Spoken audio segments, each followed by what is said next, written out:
We're very fortunate to have Professor Subbiah Arunahalam here. He's he holds multiple hats. I know him best as part of the board of CIS and as India's foremost open access advocate, working around the issue of access to scholarly literature, especially in developing countries. And off to you, Professor Arunahalam. So, shall we begin with a question? What is common between turmeric and yoga? Yoga. Yeah. Both are good for health, yes. Anything more? Turmeric, haldi. Yeah. Yeah, both are okay. Indian origin, okay. Then? Yes, they were patented by what kind of yoga is called? The patented yoga, what is called? Bikram yoga, yeah. Bikram, it's Bengali, B, not B, okay. Bikram yoga and turmeric. What was the dispute about? That they are traditional. Yes. And they have got copyright on this. Yeah, who got the copyright? On turmeric they have got some medicinal properties. Yes, yes. Okay. How was the dispute settled? Anybody? India, they challenged the yes. intentions and okay. Some international body which okay. Okay. So, as all of you know, turmeric has been used for millennia in India, not only as a spice in cooking, but also for its medicinal values. And then suddenly, someone in US wanted to patent it because it was not patented before, and then one of our friends, the CSIR in-house attorney, Dr. Subbiah, was traveling in USA visiting his family, relatives and daughter or son. And then he suddenly saw this patent coming up, application coming up. So he immediately alerted CSIR headquarters, and then they started working on it, and then finally it was settled in favor of the Indian government. This very important thing here is knowledge that is in the public domain, which has been in use for centuries. Even then, someone is bold enough to or cantankerous enough to patent it and transfer it from public domain to private domain. Public knowledge becomes private knowledge in this case. Then there are similar issues concerning medicine again. All of you know Lawrence Lessig? Lawrence Lessig. Yes, okay. He is now a professor at Harvard. He teaches law, and he is one of the most eminent advocates of openness. And he had, as a child, when he was a child, he had a small possibility of having jaundice. So luckily he survived, and then years later, when he had his third baby, after he came to Harvard, he had his third baby, and she also showed signs of jaundice, and they initially they didn't take it seriously. They took it to the general physician, and then when he suggested she should be admitted to the hospital, they went to the hospital. While he went to the hospital, because it would take time, he has to wait in the a specialist room, he carried some papers pertaining to jaundice. As a Harvard professor, his library gets an enormous number of journals, one of the largest libraries, academic libraries in the world, possibly the largest. Therefore, he has access to any number of medical journals, and he downloaded a large number of papers pertaining to jaundice and its treatment and remedies and so on. And he carried a bundle of about 20 or 30 papers, so while waiting, he could also glance through. And then he found a particular paper especially useful. It was very pertinent and immediate relevant to the case on hand. So he started looking at it in the computer, and then suddenly there was a table. And then he had to click for the table, and then you can see the table. All the in major journals, the tables and figures don't appear along with the text. they ask you to click. And he clicked the table, which he thought was very relevant to the case. And what he found, they said this table, they don't have permission to show. So you have to pay for it or something. So he was stunned. And that really made him feel so angry and work even harder to promote openness. There's another case years ago, a friend of ours by name Don Swanson. He was a professor at Chicago, another famous university with a large library, and he had access to any number of databases and journals and so on. So he visited the library often. He downloaded many things for himself, and he has access to all the databases at his desk. So any number of articles he can download and so on. So one day he looked at the literature of something of interest to him, Raynaud's disease. Raynaud's disease. It's something to do with vascular disabilities. And he learned a lot about Raynaud's disease. Mind you, he was a physicist by training and a chief of library science department. Nothing to do with medicine or biology or drugs or anything. He looked at Raynaud's disease, gathered a lot of literature, and was looking for patterns. He also looked at fish oils.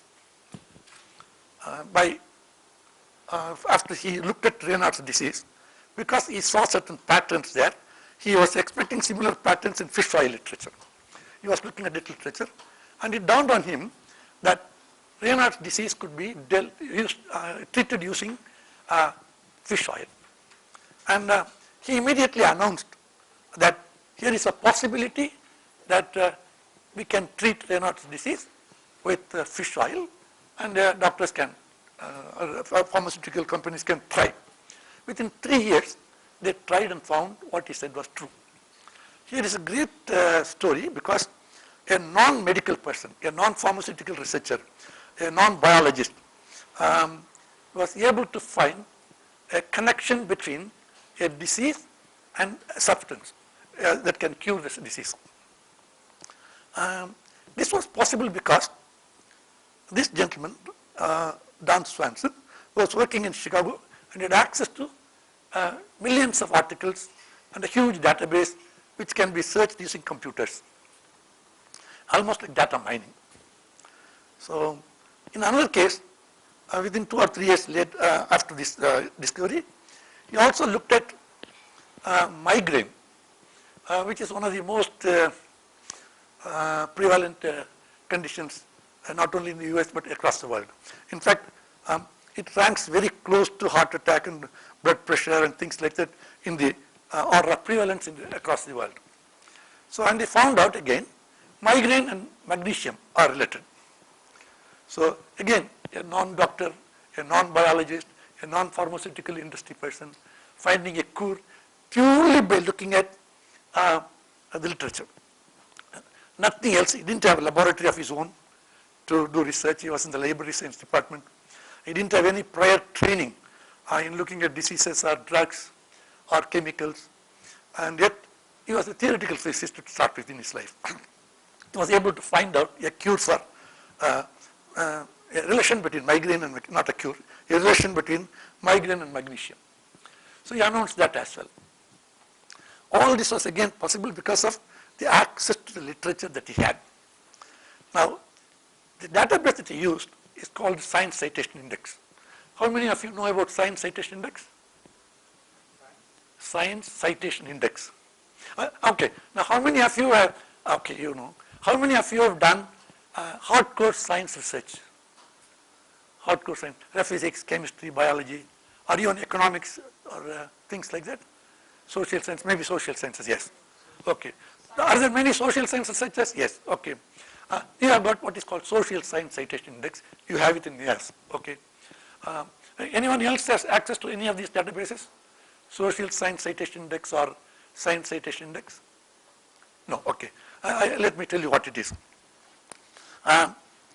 Scientists and social scientists and scholars around the world do research and publish maybe a few million papers every year, all put together.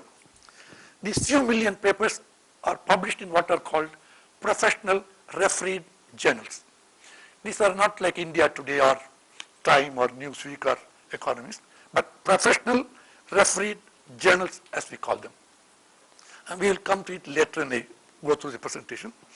Now, all these articles are indexed somewhere. For example, all chemistry articles are indexed in what is called chemical abstracts, published by a society in USA called the American Chemical Society, located in Ohio.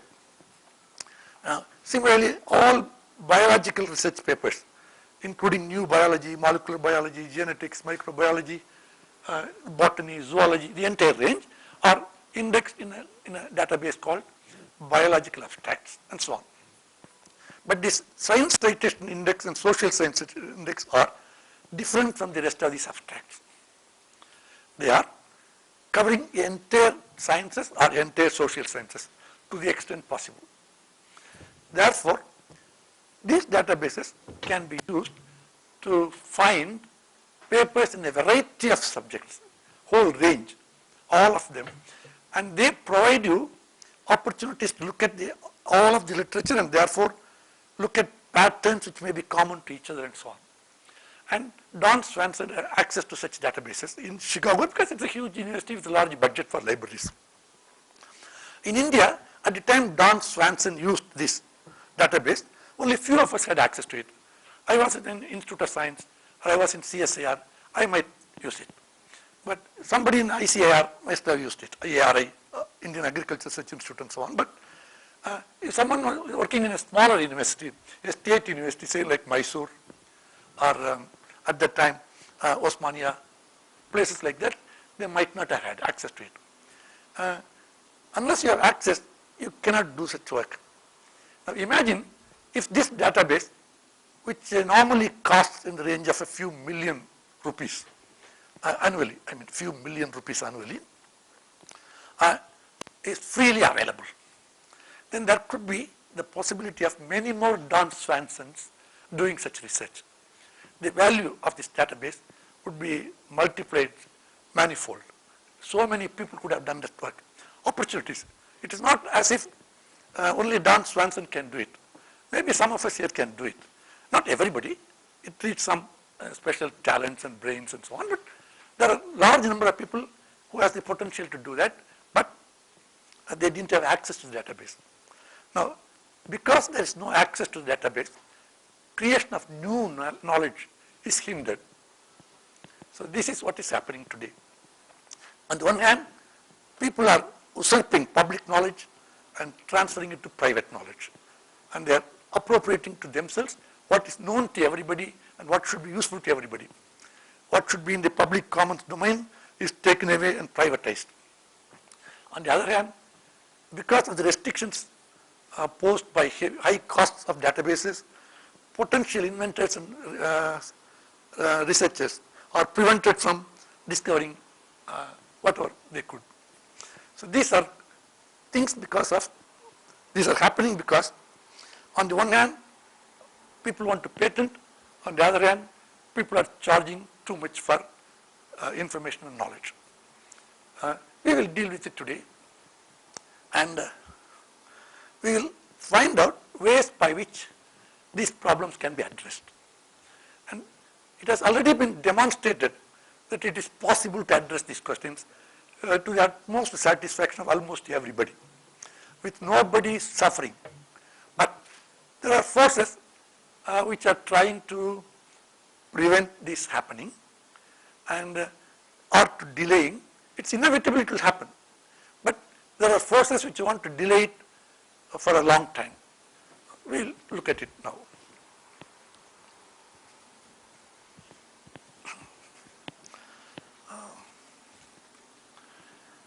Okay, today we are going to talk about open content, open access and so on. Within the time available, we will talk a little about open content and a little more about open access.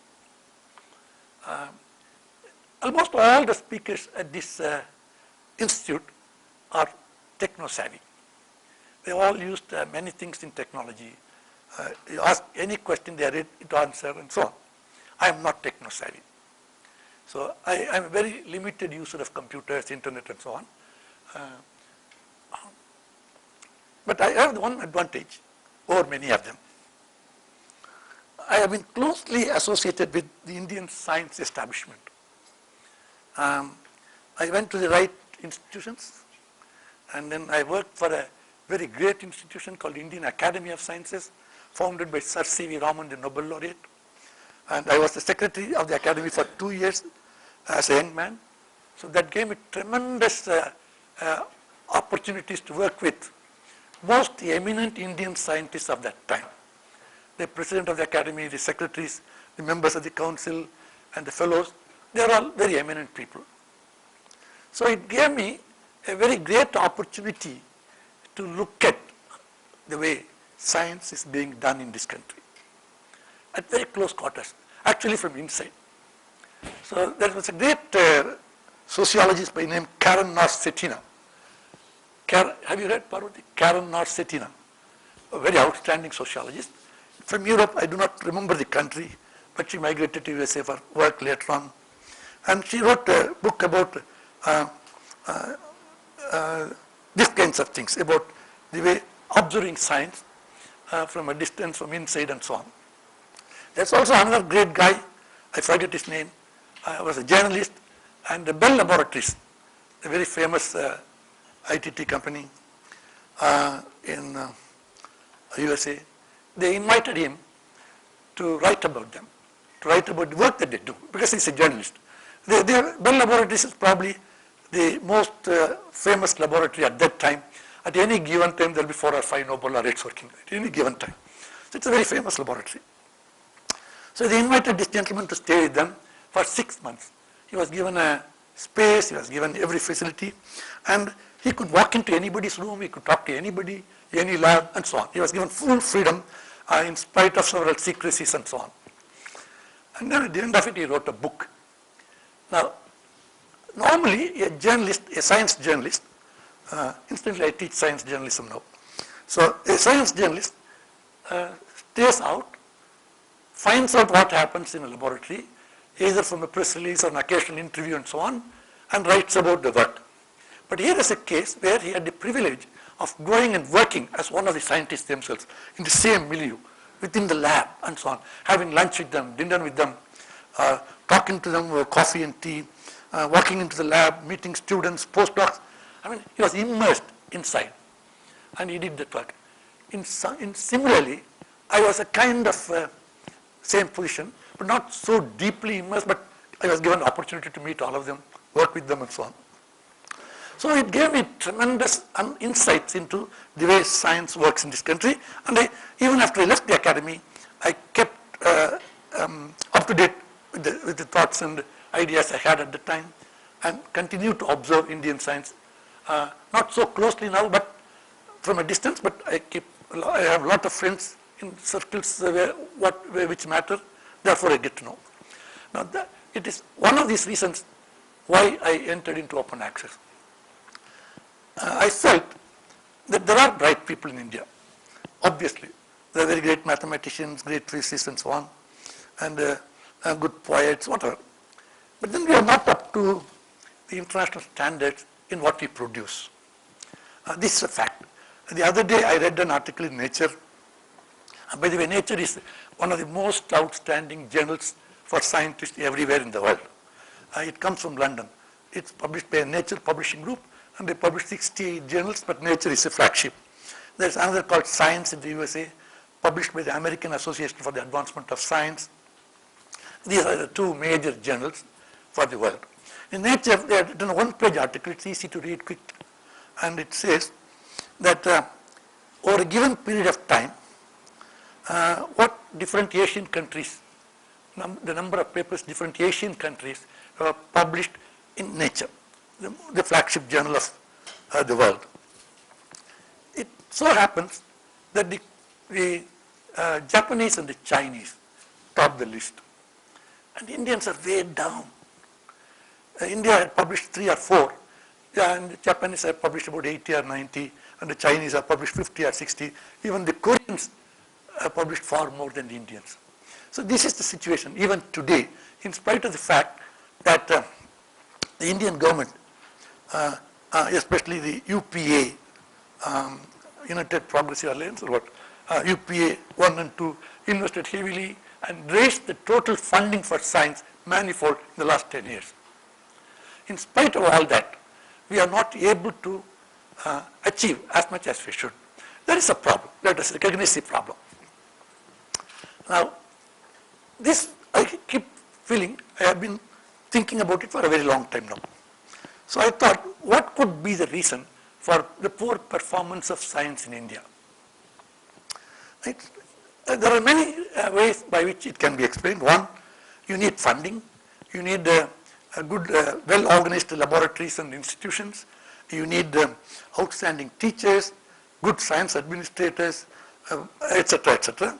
And you also need access to information, because science is done not in vacuum.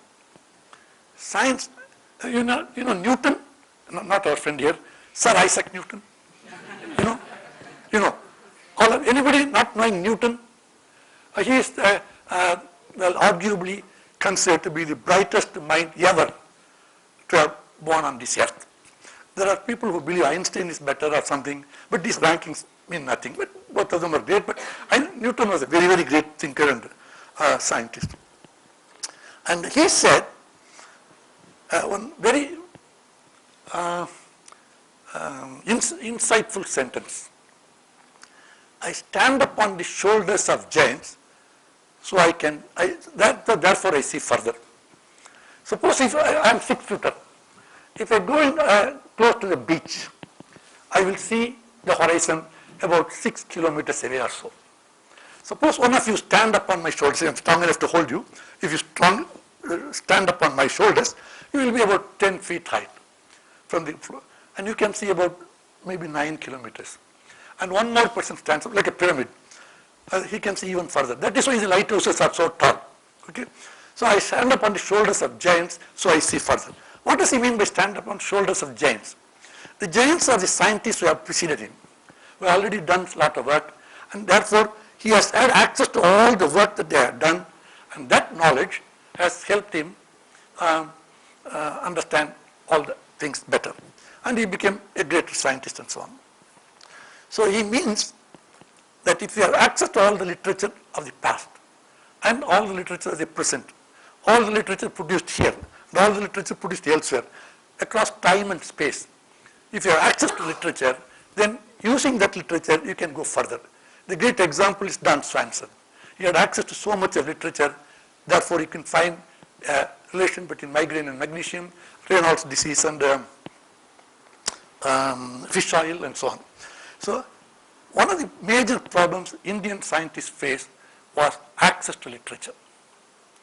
We do not have access to all the things that we need to do our research. Our libraries were poorly funded. The number of journals that they get, the number of books they have in their collection, they are all on the lower side. So I have been arguing right from 1975 that we should do something about access to information for our universities and research laboratories. The first article I wrote was in Science Today. Have you heard of Science Today? Science Today. Yeah. It was published by the Times of India group. There was a brilliant editor called Suren Jha. And Science Today was stopped after a few years. It didn't continue. Suren Jha literally wooed me like we woo a girl. He came several times to meet me and said, why don't you write, and so on. Finally, I yielded and I wrote 2 pieces for him initially. One is called What is Wrong with Indian Science or something, and then Information is Key to Science Development. They are only 1 or 2 pages each, and they were received very well. And even the government circles took note of it at that time. So the key point I made was access to information is essential if you want to make any mark in science or any knowledge production for that matter, economics or sociology or whatever. Now, how do we improve access to knowledge? The knowledge is produced everywhere in the world. It's not just produced in the backyard. It's in the US, it is in Estonia, it is in Russia, everywhere. And they are all published in journals, as I said, and there are about, let us say, 25,000 professional refereed journals in science, technology, engineering, medicine, 25,000.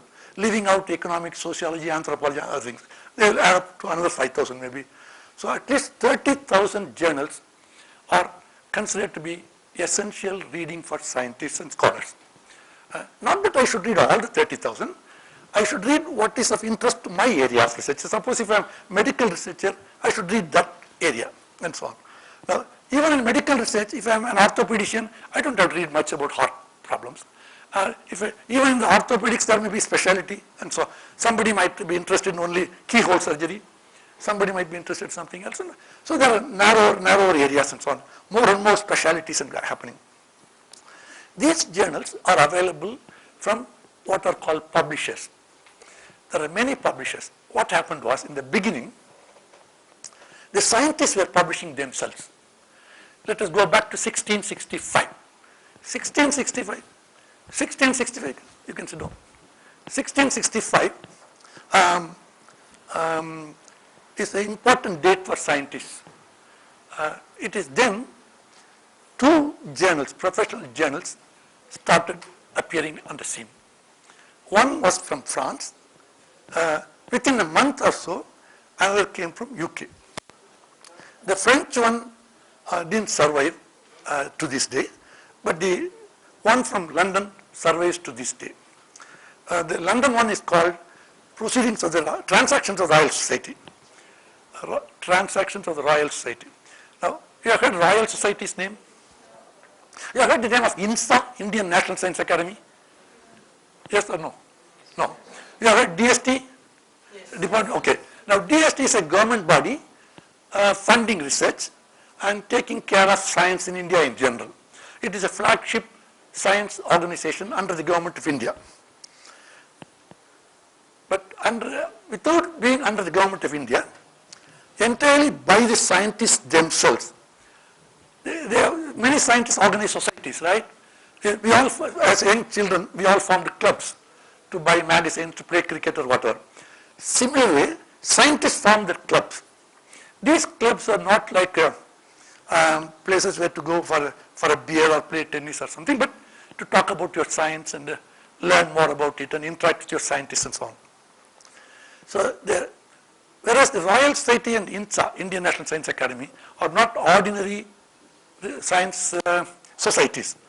The ordinary science society, for example, today our friend Newton asked me, can I become a member of, or can anyone become a member of CIS?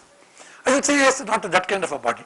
It's a small group of 15 people, and they do some research, and it is not a club where anybody can become a member. For example, in your own hometown, you may have clubs, you may have professional societies and so on. So for India, there's Indian Physics Association or Indian Chemical Society and so on, Indian Science Congress Association, there are so many of them. Have you heard about the Science Congress Association? Indian Science Congress Association? Yes, you have heard. Similarly, anyone can pay the money and become member of Science Congress Association if you are a graduate in science. Whereas the academy, you cannot become of your own. Somebody has to elect you. The existing fellows have to elect you.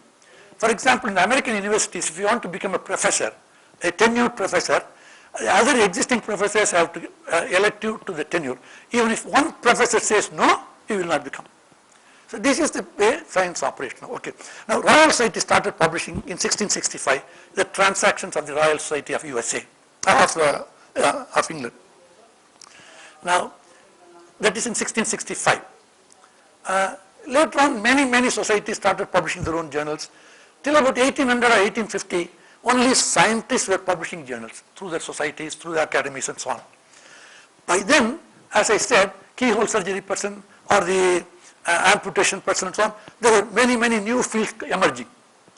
So they thought it would be difficult and they were slow. Any public organization where many members have to work together, by necessity they are slow. Then the commercial firms looked at it as an opportunity to enter and make money. Then companies like Elsevier, Wiley, Academic Press and so on entered the field and they slowly became more prominent as publishers.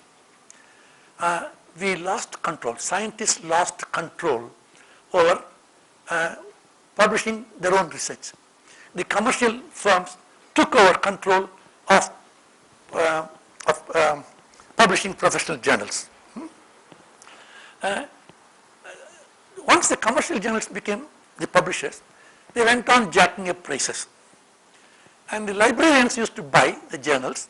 The scientists are in their own laboratories. And the professors teach students and the scientists guide the students, and they don't know how much the librarians pay. And the librarians have no money to pay.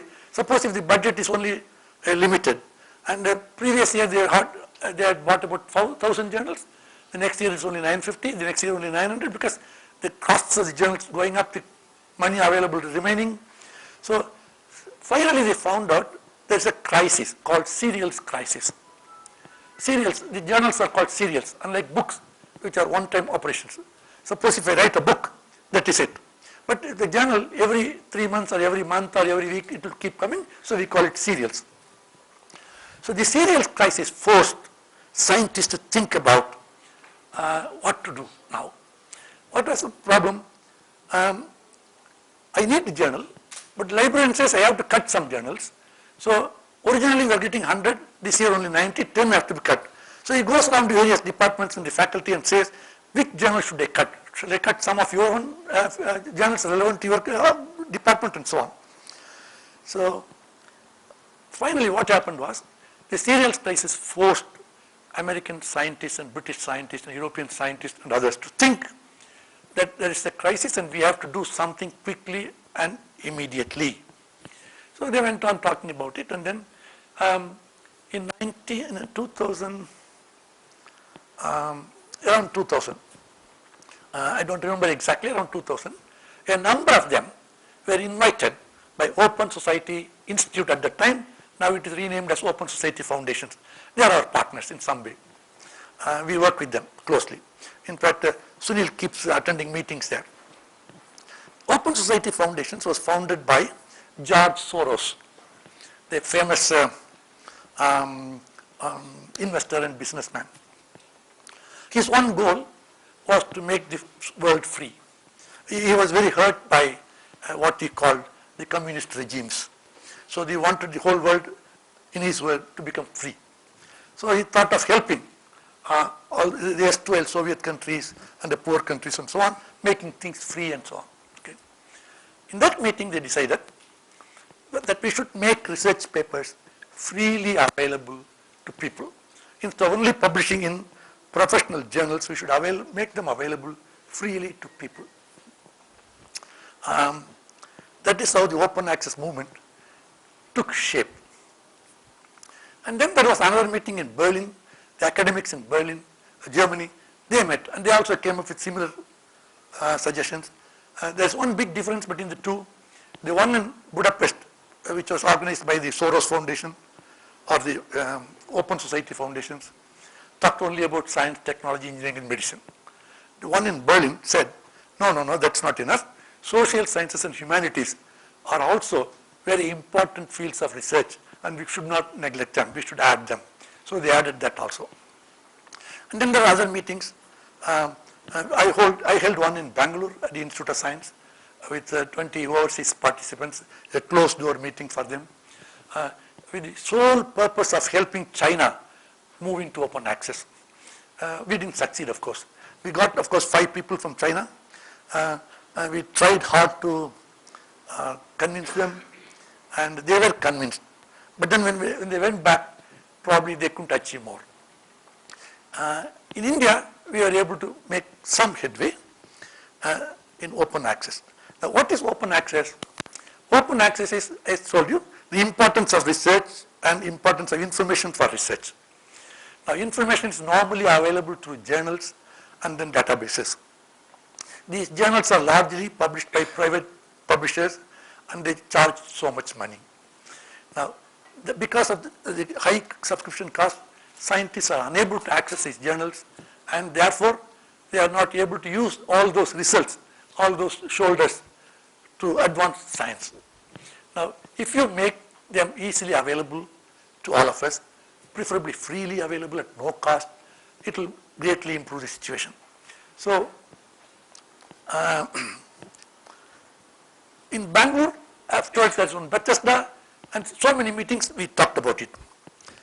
And finally, a large number of librarians in the US and called Association of Research Librarians, ARL, Association of Research Librarians, they met and they decided to do something about it.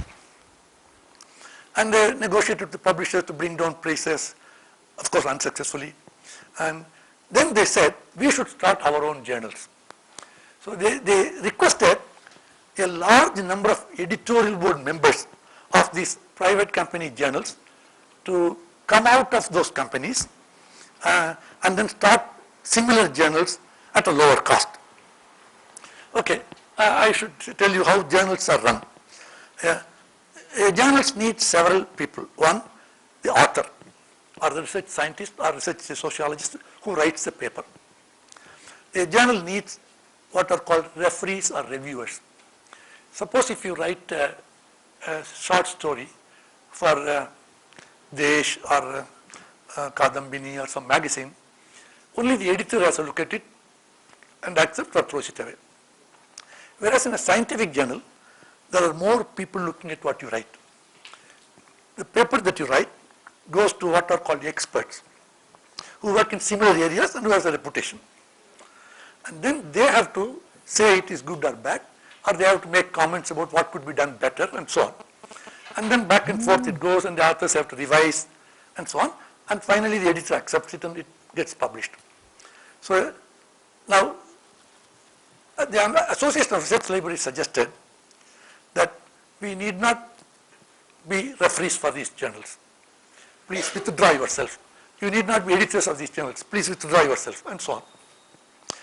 The most important of these cases happened about a year and a half ago, when a person called Tim Gowers, a very famous mathematician from Cambridge, is a very highly respected, award-winning mathematician. He found that a commercial publisher called Elsevier, the largest of the publishers in the commercial publishing world, based in the Netherlands, are not doing the right things. They are not doing things which are in favor of advancing science. They are only doing things which are in favor of maximizing profit. So he said, from now on, I will not publish in your journal. From now on, I will not referee papers for your journals. From now on, I will not contribute papers to your journal. The entire thing is said. And he put it in a blog. Lo and behold, hundreds of people said, this is wonderful, I like it, I will also sign it. So there was a movement which picked up called Boycott Elsevier. Boycott Elsevier, a very famous movement, and it's going on, so many people have signed it now. And then Elsevier thought, suddenly there is some problem happening. So they wanted to negotiate and so on. And they said, no, we will do this, we will do that and so on. In the meanwhile, Tim Gowers started his own journal. And this is moving on now. So right now the position is, as of today, the commercial publishers still hold the upper hand. They are still having a large number of journals with them, still making upwards of 40% profit. Can you believe it? In the last 2 or 3 years, there was a great kind of depression, let us say, in USA, Europe, and so on. Turkey was going down under. European Union was feeling its pressure. In America, housing, etc., collapsed. And at that time, when people were losing jobs, Elsevier was making continuously, year after year, 35 to 40% profit. 35 to 40%. So at that time, the world's most profitable business was not steel. Mittal is losing a lot of his money now. Was not steel.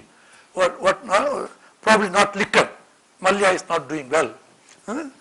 It's probably not horse racing. It is publishing for science. Scholarly publishing is the most profitable business in the last few years. So now things are changing. Few things happened. First of all, in the United Kingdom, which is the, let us say, the birthplace of modern science, along with Europe. That is where famous scientists like Cavendish, Lavoisier, and so on were born, and they worked there. And that is where the great journals of yesterday got published. Now, they came up with several wonderful things, largely through the effort of a small university in the southern part of UK called Southampton. Now, Southampton is a fantastic place. Of course, it is very cold, and anyway, there in this university, there are 2 or 3 very eminent people, well, who became eminent because of the work in this area. One is a lady called Wendy Hall. Wendy Hall is the first woman computer scientist president, computer society president. She is the first woman scientist to become dame. Dame is equivalent of lord. First woman president, and she was working for Southampton. Before her, there was a guy called Tony Hay. And now Mr. Tony Hay happened to work for Microsoft, but I will come to it later. And then there's another person, the most persuasive lawyer or advocate for open access, called Stephen Harnard. This group of people, Stephen Harnard, Wendy Hall, and Tony Hay, and their colleagues and students, they have thought that we should do something, and they promoted a lot of ideas about it. And largely thanks to their effort, in UK, several initiatives were taken. First, I said, if things are made free, people can see. Now, who writes the papers? The research scientist. Who funds them? The government, mostly government. Suppose if I do research, she does research in YAS. I think I'm sure her supervisor or mentor gets money from ICSSR or DST or someplace. He doesn't bring it home. Actually, he takes his salary home. He doesn't bring it anywhere. So the money has to come from somewhere. She gets a fellowship. I'm sure it is from some government agency and so on. Okay. That is how all science is done. The government pays for it mostly, and the professor, the scientist does the research, or he doesn't actually do, the students do. And no, that's the truth. Okay. I know what I do, so I can tell you that. Okay. So the students do, and he drives them mad day in and day out. They work for up to 12 o'clock in the night, and they have very little sleep, and they are haggard, and they come and work. And so a lot of things, all labor is put by them. Finally, who reaps the profit? The publisher. So these people who actually create the product, namely scientific research paper, surrender the copyright to the publisher. And he wants the publisher wants the copyright. That is a current situation. So all these were pointed out by the groups in England. They said we have to change all that. So we have, as I said, we have surrendered our own rights to commercial publishers way back. And now we have to retrieve that. The game is retrieval now. So the UK government came up with quite a few proposals. And one of the proposals given by the Southampton group, which they implemented, is if you write a research paper, publish anywhere you want, even in the Elsevier journal, but make it also free through a repository of your own institute. You place the paper there before you get it printed in the journal. You place in your repository, kind of a website. And they also suggested, suppose if all the institutions in the world set up repositories, the entire world, hundreds and thousands of universities and research laboratories, each one has its own repository, and all the scientists there place their papers. Now, how do I get it? In Science Citation Index, there's a way I can look up everything in the world. Here there must be a way. He said all these repositories should be interoperable. They should be interoperable. They should have a standard. They have a standard called OAI-PMH, Open Access Initiative, some protocol and so on. So they suggested this first.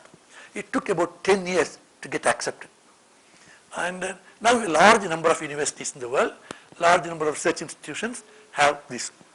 Then the UK model was picked up by the US, and they went one step ahead. The United States government has several departments equivalent to our DST, millions of dollars every month on publicly funded research.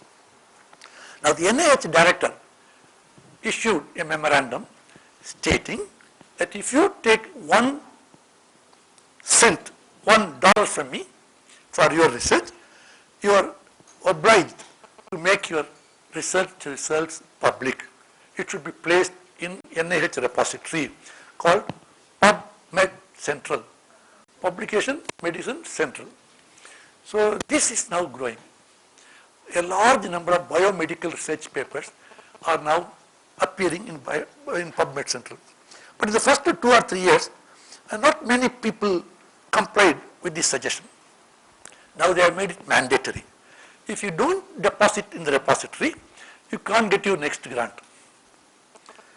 A student of mine called Muthu Madan, he was working in NIC, Roorkela, NIT, right? NIT, Roorkela. Talking to me, he was tremendously impressed with the idea of open access. He went and met his director, one fellow called Professor Sarangi. He told him that, sir, we are not doing much research, but whatever little we do must be available to the rest of the world. He said, yes. But then he said there will be problems, professors may revolt, they may not agree and so on. Finally, he made it, and then he introduced the class. If you attend an international conference, and if the institute pays for your travel or agrees to pay for your travel,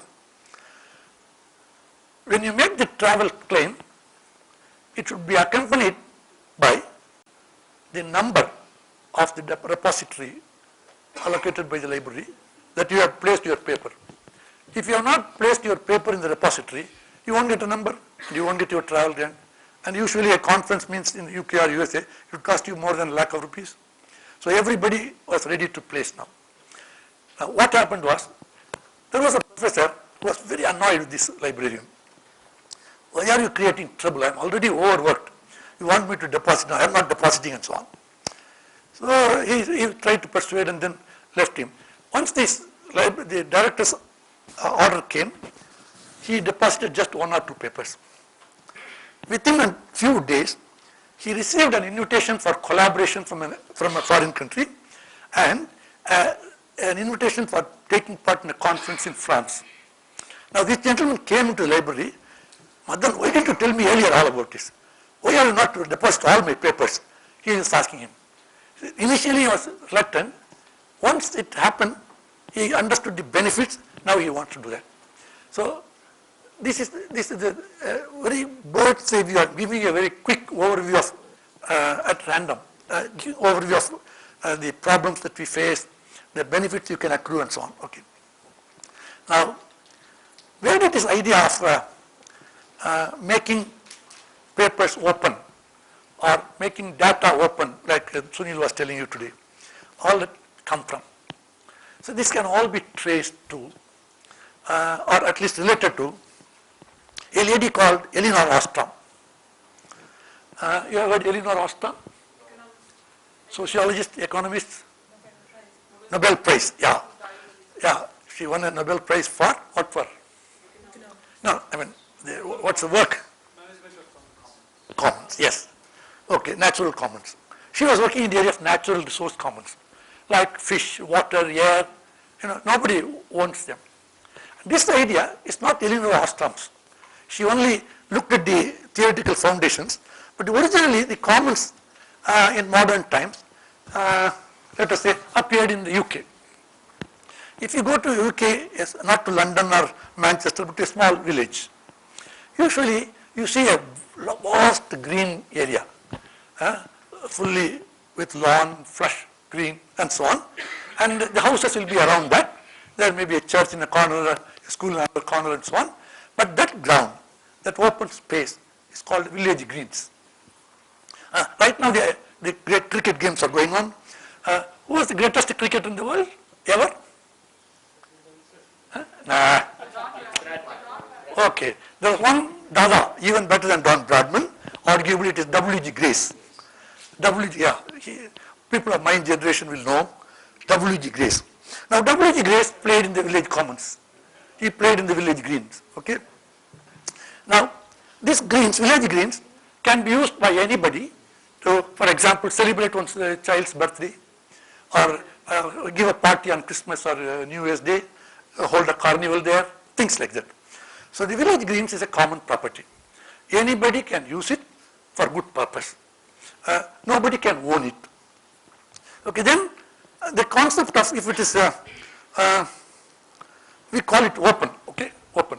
I normally relate to commonness and openness. Okay, now, suppose if you buy a land around the village somewhere, the fields, grazing and so on, you normally enclose it with a fence. So, the opposite of openness is closure or enclosure. Okay, they enclose the land. But so imagine that land had been already used by people to cross through to the other side. Then you are legally bound in the UK to keep open a narrow corridor or a footpath. Legally bound. So to that extent, they valued the openness and the commons. So from then on, then they thought about the natural resource commons, the village greens, the open air, fish, water, things like that. And Eleanor Ostrom wanted to look at this from a point of view of economics and benefits and problems, etc. And she wrote extensively, and she found, along with a student or a colleague called Charlotte Hess, a great relation between the natural resource commons and the knowledge commons, as she calls it. Now, all knowledge is common to everybody. All of us can use knowledge, and nobody should own it. There are certain problems, like Sunil was telling you today. In certain cases, patents are valid and so on. Okay. In general, the knowledge commons are knowledge that is free to be used by anybody, and nobody can own, and so on. Now, all scientific knowledge created not only by public funding, but also by other funding, to the extent it may affect other people, we believe should be made open. We believe should form part of the knowledge commons. Our goal, the goal of the open access advocates in the world today is to enlarge the size of this knowledge commons, make available all the work, research work carried out by scientists and scholars, freely accessible to other scientists and scholars, the general citizens and so on. Why general citizens? Do you know of a great experiment called citizen science? Do you know? No. Popular science is what you write. Citizen science, actually performing research and finding or assisting researchers. Okay, there are people in Japan, young guys, who during the night, if there's a clear sky, go to the attic or the roof and keep the telescopes and watch the sky. And they identify some new objects, and they are named after them. In astronomy, this is very common. And then in India, there is one project called OSSD. Open source. Yes, you know that, OSSD, yes. Who runs it? Thomas is there. Okay, Zakir Ahmed, he's the manager. No, okay, I mean it's CSAR. Yeah, CSA. Okay, CSAR pilots it, and a number of others. Anybody can join, anybody. From Australia, from Israel, no matter where you are, you can join. Similar to that of open source movement. Yes, it's now they are engaged a number of undergraduate students to decipher all those genetic stuff. They will give them, they will tell them what to do, and they will return. So they found out a large number of new things emerged from the work of these young boys and girls. So this is called citizens. Besides, there are other things why citizens should have the right to know. Well, imagine that Lawrence Lessig is not an academic. Of course, he's a Harvard professor. Let us say he's a common man. He wanted to know about his child's problem and how it could be cured, what cures are already available, are the doctors doing the right thing, and so on. So he needs access to medical literature. This is another, okay, scientists. Then the funding agencies, the governments, they need to know what's going on. So overall, the access, as soon as access is increased, a large number of benefits will accrue. Not only to advance science further, not only to advance knowledge further, but also many other economic and other benefits. So the current status in India, let us talk about India. So we believe open access is good. What is happening in India today? In the last 10 or 12 years, we have been relentlessly pursuing both the government agencies and also the heads of research laboratories and universities and so on to adopt open access full scale. We have had successes, and largely we are yet to succeed. Now, the biggest success that we had was to convince Professor Samir Brahmachari. You know him? Samir Brahmachari. He is the man behind OSDD. He is the Director General of CSIR. And CSIR has about 40 institutions under it, 37 of them regular research laboratories where people perform hands-on experiments and field observations. We suggested to him that all the research papers coming out of his 37 laboratories should be made open access. Immediately, on the day I spoke to him, right in front of me, he called two of his guys and said, whatever Arun says, please do. Of course, it took 3 or 4 years to actually get implemented, and the requests went out, and then in this city, very city, National Aeronautical Laboratories, now it's called National Aerospace Laboratories, on the way to the old airport near CAS headquarters in Domrur. And there is a huge repository. There is a laboratory called the National Institute of Oceanography in Goa. They have put all their papers in the repository. There is a laboratory called Central Marine Fisheries Research Institute in, is it Cochin? Yeah, CMFRI. They have a full-scale repository where every one of the research papers are loaded in full. And you can access it. Anybody can access it. Right from, you can access it from here. All of you can do that. Okay. So, but unfortunately, not all the 37 has complied with the request. Only about 20 or 25 have done. Even then, even in the 25, not all of them are full. Many of them are not getting filled up at all. The scientists and the librarians there seem to be reluctant to place their papers and so on. Okay. So we have to work on them. The second biggest success was the Indian Academy of Sciences, where I used to be secretary for 2 years in the early days.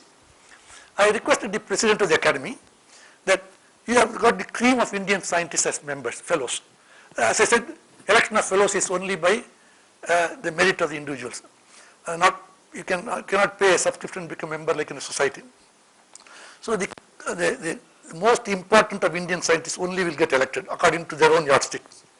So we have the cream of Indian science as fellows.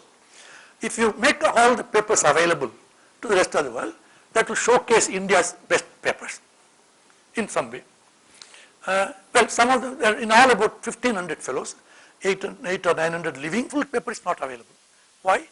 Because when they wrote the paper and submitted to a journal, they have surrendered copyright to the publisher, to Elsevier or Wiley or Academic Press or Kluwer or whoever. Now, they are negotiating with the publishers to permit them to place the full paper, and they are not allowing them. Although these papers written 30 or 40 years ago, and no one is going to buy the journal copy now, they are not allowing them.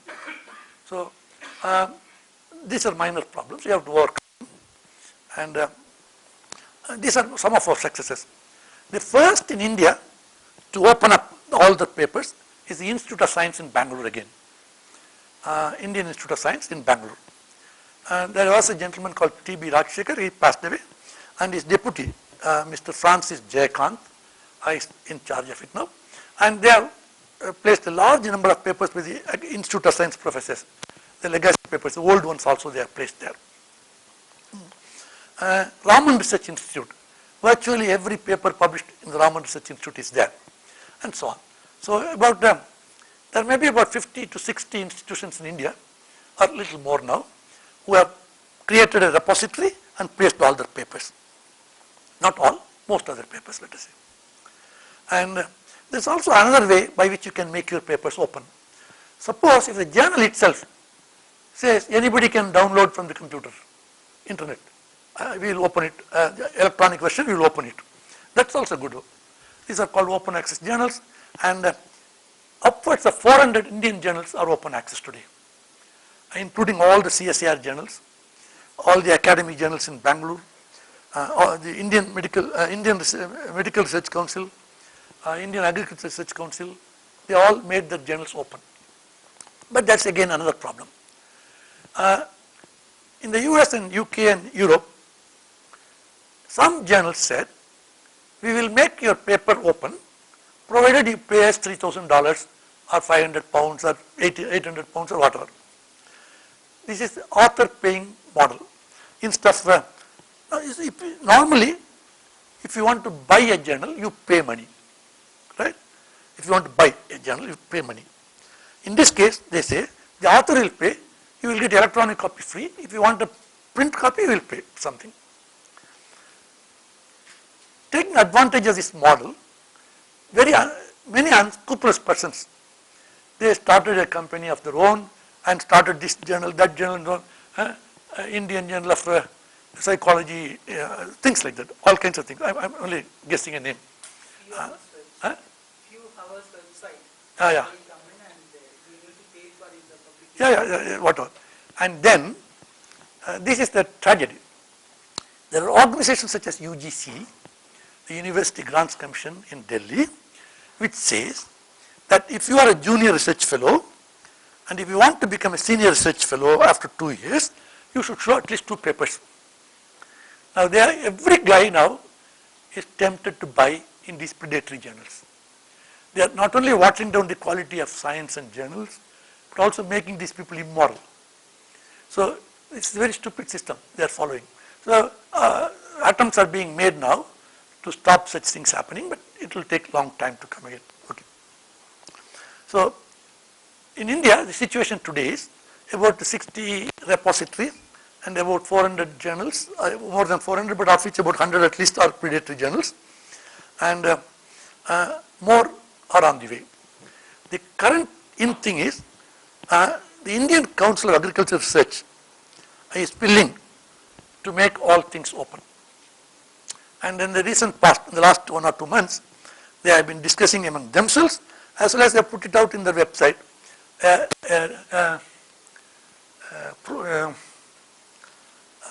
draft mandate. All the papers resulting from ICR funding should be made open access through the repository and so on. They have written something, and it has been circulated to many people, and anyone can comment also.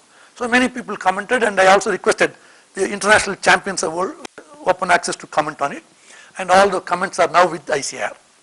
Hopefully they will do it, and there may be some legal problem because they are a government organization. They may like to consult a legal officer, and he may say it must go to a Ministry of Law or something. That might cause problems, but we do not know what will happen.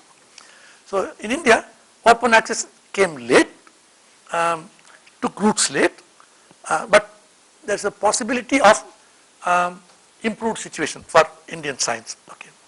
Now, okay, you make all the Indian papers free, let us say, hypothetically, all. Even then, it is just about 3% of the world's scientific output.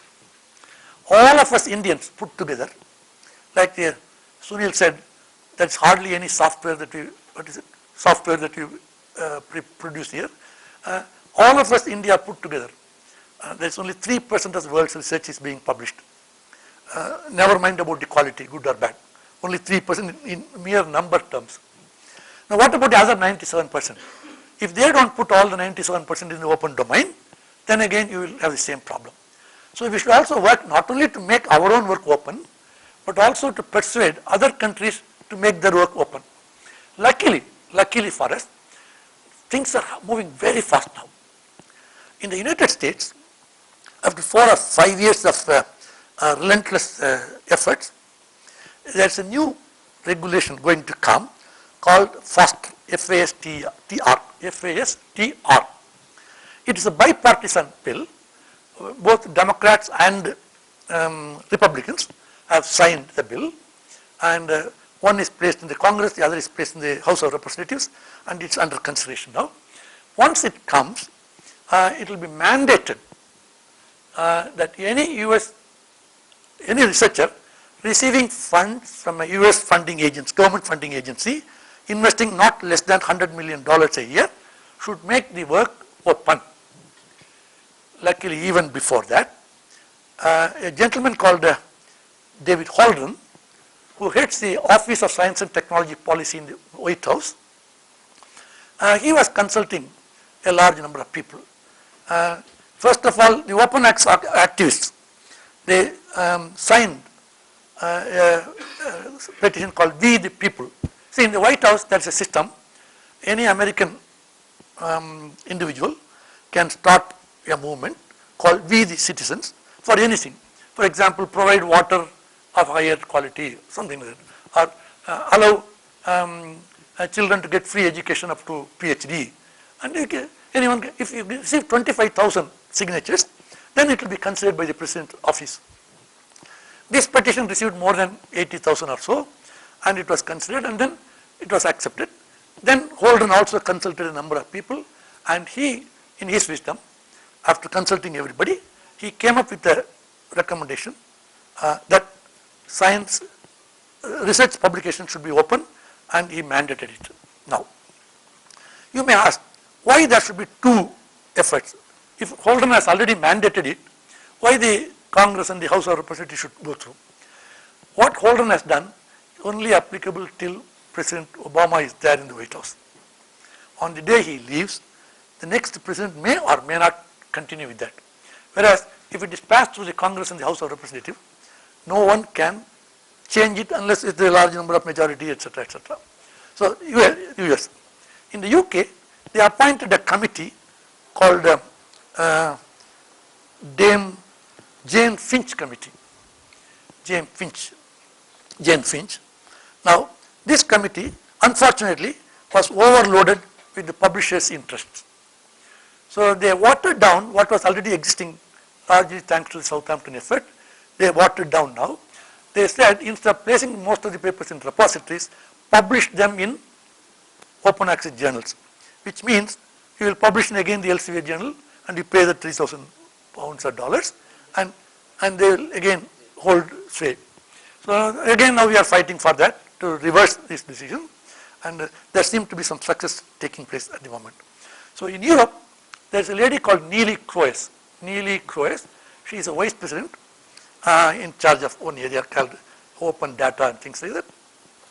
Now Neelie Kroes came up with a decision recently that from next year onwards, all research funded by European Union will be made open. So the world is now moving towards openness. Now, the bitterest part in India is there are people heading DST, people heading the principal scientific office, advisor's office, and so on. These are the key people. The principal scientific advisor to the cabinet of India is a very powerful man as far as science is concerned. Again, the secretary of the Department of Science and Technology is another very powerful man. I have not been able to convince these gentlemen in spite of my efforts for the past 7 or 8 years. And they haven't changed. They are still occupying the same chair. And they are also not changing their position. They say they are not willing to do or something. They don't openly say that either, but they are not doing. All that they have to do is to write one sentence. All research funded by government agencies will be open. One sentence. No one is going to oppose them. Everybody will fall in line, but they are not doing that.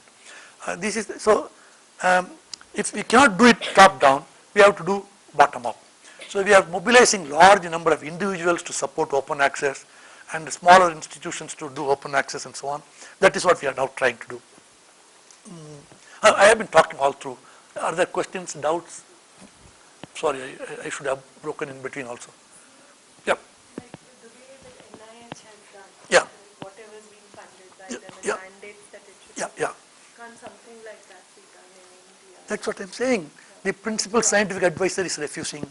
The ICMR, ICMR is not trying, ICAR is trying. Indian Council of Agricultural Research has done. The ICMR secretary, Katok, he said, next time you are in Delhi, please meet me. So he didn't say, please come, we will take care of you here for a day, we will negotiate. He just said, if you are in Delhi, please meet me. I don't think that will happen ever, because you will be busy and you will not get even 5 minutes and so on. So that doesn't happen in government. Government works different ways. So you have to understand the government. It doesn't work that way. So these two guys, if they want, DST and the principal scientific advisor, it will be immediate, virtually immediate. They can pass the mandate, which will be applicable to everybody. DST is a nodal agency for science and technology, reporting to the Ministry of Science, Minister of Science and Technology. And the principal scientific advisor reports to the Cabinet of India, even more powerful man. If he assembles all these secretaries of science departments in one meeting, this can all happen. But they are not willing to do it. One of the greatest supporters of open access in India is the director of the Institute of Science in Bangalore, who also happens to be editor of Current Science, a very, very prestigious Indian journal as far as science policy is concerned. And Professor P. Balram, a molecular biophysicist and a protein crystallographer, he is supporting us. But he says he will not mandate at this institute. He says every professor is free to do what he likes. I have set up the repository. If they want, they will place. If they don't want, I will not force them. So that is one weakness there. Anything else? Okay. So but it's also a fact that a lot of medical researchers are not willing to publish there. Medical researchers? Medical, I'm talking about the health. Yeah, okay. They That are is not willing to come. I mean, well, there are some doubts in the mindset. It doesn't happen. It will take some time there. Tell something. Okay. I was thinking about something, it just escaped my mind. Okay. Next. Anything? Okay, let me run through a few of these. The initial part and then. Okay, first of all, the caveat here. Now, I am not saying anything from my own mind. All of it is borrowed.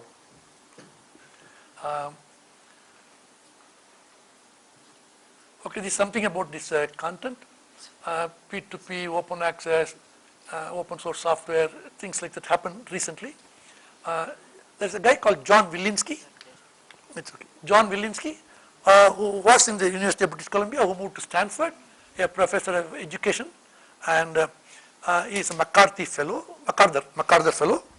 and he was MacArthur fellow.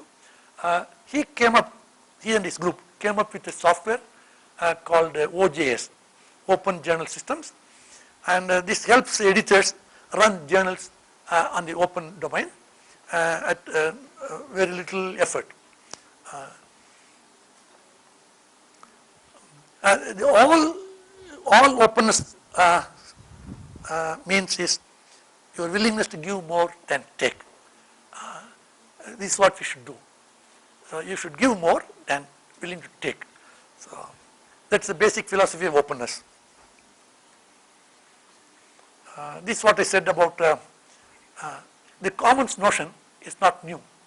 It has been there from the Greek times or even earlier. For example, even Aristotle talked about the commons. Of course, he made a point at that time. Anything that is common and everybody thinks someone else will do, nobody will do something. Sunil also pointed out in his talk. And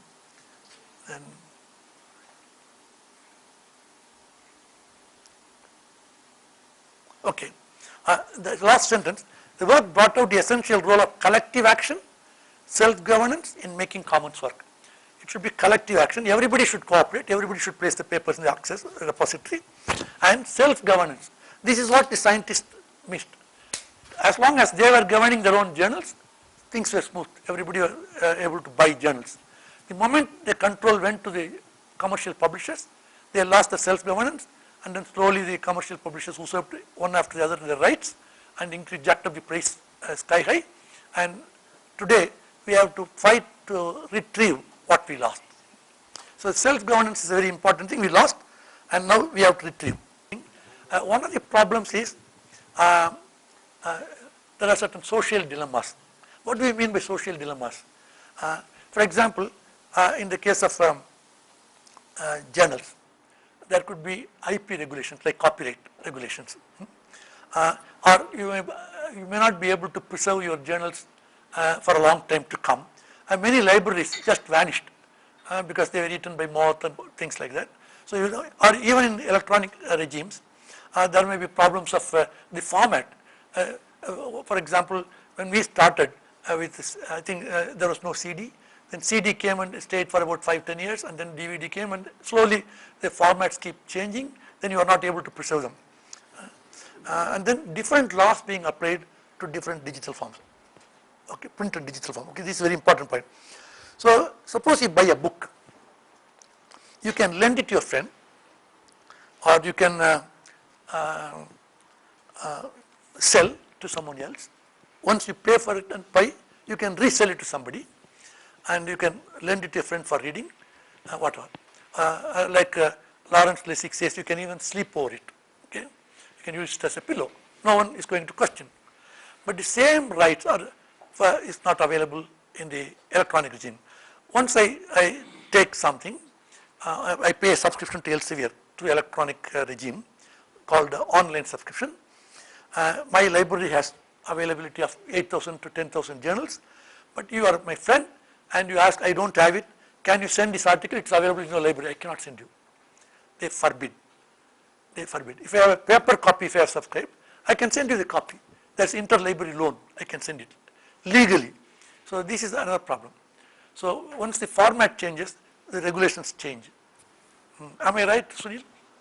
Yeah, yeah.